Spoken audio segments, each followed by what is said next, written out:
one or two of the placings here as well in the frame. Bruce Penhall on the inside at the moment. He is lying clearly in second place.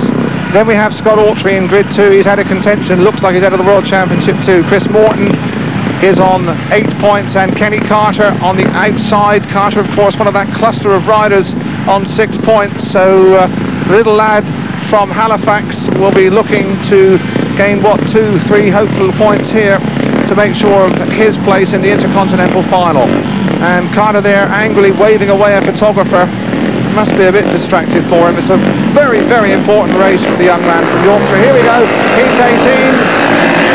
And get a big knock going up to the corner there. It was Carter, and it was Morton who collided, but Carter it was who managed to hold on. Penhall's in front, but Carter has roared around the outside, and into him goes Penhall, and they're both in trouble, and they're going to go down through the fence.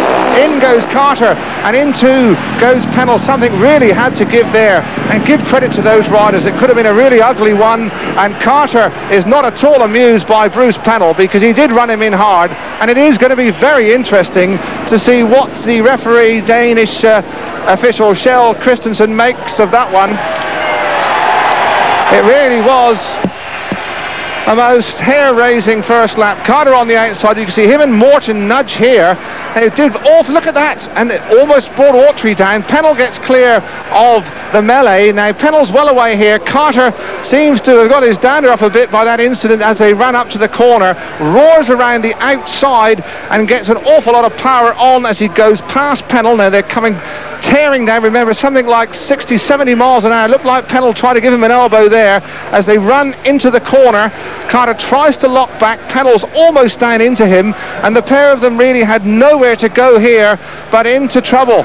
Over they go. Penhall is in fact the last to go. Carter goes down, did well to get off, and so too did Penhall, but it looked as though Bruce Penhall was the rider who caused that, and the referee indeed has agreed with that, and he has excluded him, and that is a dramatic moment. Well, Bruce Penhall doesn't seem to be at all enamoured about that decision. You can see him dashing to the pit phone. The referee has made his decision that he is the cause of the accident.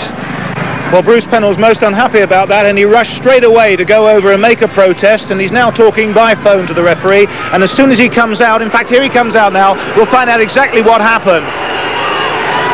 Bruce, what's the decision?